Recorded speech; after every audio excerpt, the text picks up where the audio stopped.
अपने नाम का आश्रय दिया, चंद्रमा प्रसन्न। इसलिए इस बार भगवान ने जब अवतार लिया चंद्रवंश में लिया। और समय कैसा चुना? रात्रि के 12 बजे। भगवान रात को 12 बजे क्यों आए? अब भगवान क्यों आए इसका जो वास्तविक कारण है ये तो भगवान को ही मालूम होगा, पर भक्तों ने अपने अपने बड़े सुंदर भाव कहे कि भगवान ने सोचा प्रकाश की जरूरत कब होती है। दिन में तो स्वतः प्रकाश रहता है सूर्य का, जो प्रकाश की आवश्यकता है वो तो रात्रि में ही होती है। और भगवान क्या है? ब्रह्म ज्योति निर्गुणम निर्विकारम। भगवान प्रकाश स्वरूप है, इसलिए मानो भगवान रात्रि में आते हैं। और फिर भगवान ने सोचा होगा रात में जाऊंगा तो मेरे दोनों काम हो जाएंगे। भगवान के अवतार का प्रयोजन क्या है? एक तो भक्तों पर कृपा और दूसरा कारण दुष्टों को सजा, दुष्टों का संहार। भगवान ने सोचा रात में यही दो जगह मिलते हैं, या तो योगी योग में जगह मिलता है या फिर चोर चोरी के जुगाड़ में जगह मिलता है, और हमारा काम भी इन्हीं दोनों से,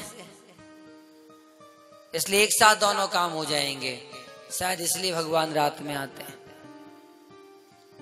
और फिर एक भक्त तो कहते हैं भगवान स्वयं भी तो किसी चोर से कम है क्या?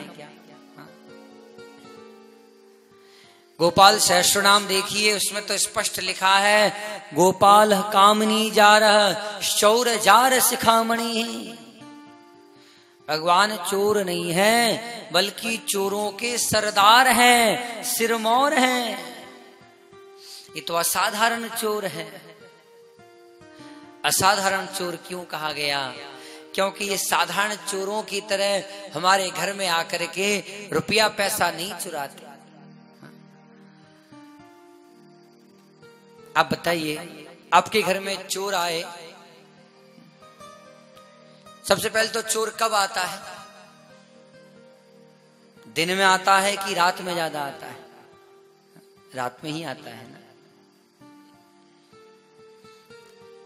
इसलिए रात का समय। अच्छा, असाधारण चोर क्यों? घर में चोर आएगा तो वो क्या देखेगा? रुपया पैसा चुराएगा ना,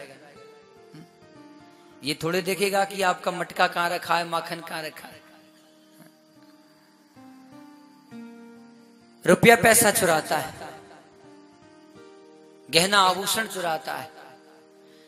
लेकिन ये असाधारण चोर क्यों हुए?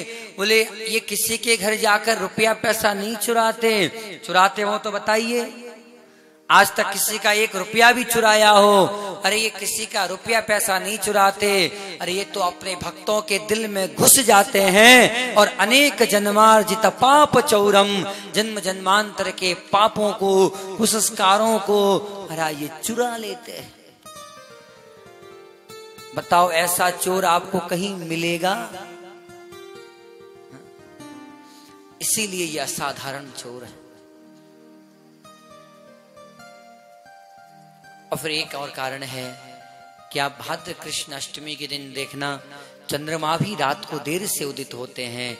तो भगवान ने सोचा चंद्रवंश में जा रहा हूं तो क्यों न चंद्रमा के साथ ही जाऊं। रोहिणी नक्षत्र इसलिए चुना कि 27 पत्नियां हैं चंद्रमा की, उसमें से सबसे प्रिय और सबसे ज्येष्ठ है रोहिणी। बुधवार चंद्रमा का बेटा है बुध। अष्टमी तिथि रात्रि के 12 बजे भगवान का प्राकट्य होता है। तमद्भुतम बालकमंबुजेक्षणम पीतांबरम सांद्रपयोदसौभगम्।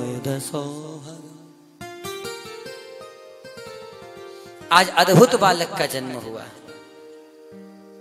अद्भुत बालक क्यों? वो इसलिए कि आपके घर में बालक जन्म लेकर के आता है तो क्या कभी पेट से कपड़े पहनकर आता है?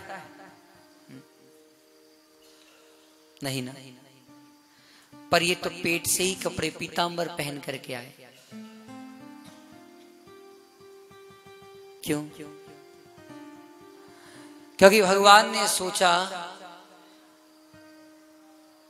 कहीं संसारी बालकों की तरह मैं भी नंगा धड़ंगा पैदा हो गया तो मेरी मैया देवकी के दिल में कष्ट होगा।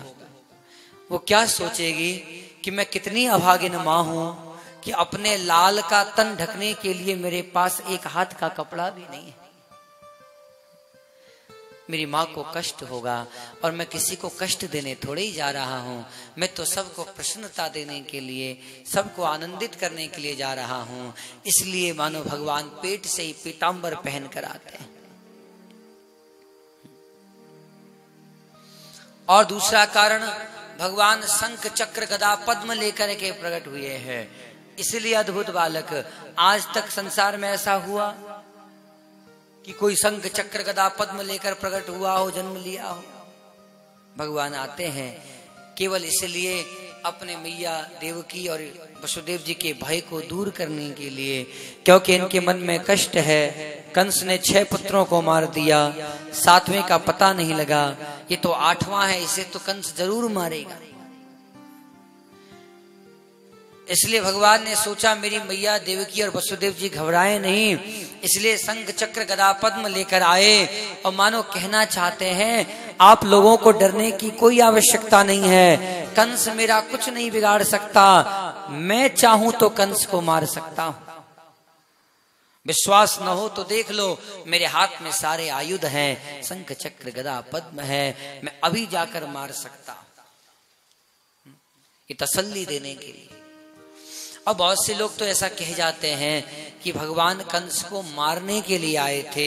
सच बात बताएं तो ये बात बिल्कुल गलत है, 16 आना गलत है। भगवान मारने नहीं आते। अगर मारने के लिए आए होते तो सोचो आज से अच्छा मौका मिलता। कंस सो रहा है, आधी रात्रि का समय है, हाथ में शंख चक्र है, जाकर के मारी आते। भगवान मारने तो आते ही नहीं, तो बोले भगवान तो तारने के लिए आते हैं, और तारने के लिए कुछ साधन करने की आवश्यकता होती है, और अभी तक कंस ने कोई ऐसा साधन किया नहीं है। बोले बाद में जब 11 वर्ष बाद आकर के इसे तारेंगे तब कौन सा इसने साधन कर लिया। तो बोले वो तो जब भगवान मथुरा दोबारा आएंगे उसी समय चर्चा की जाएगी, पर अभी इसने कुछ नहीं किया, इसलिए भगवान ने न इसे अभी मारा न तारा। सच बात तो यही है कि भगवान मारने नहीं तारने के लिए आते हैं। इसलिए अद्भुत बालक है।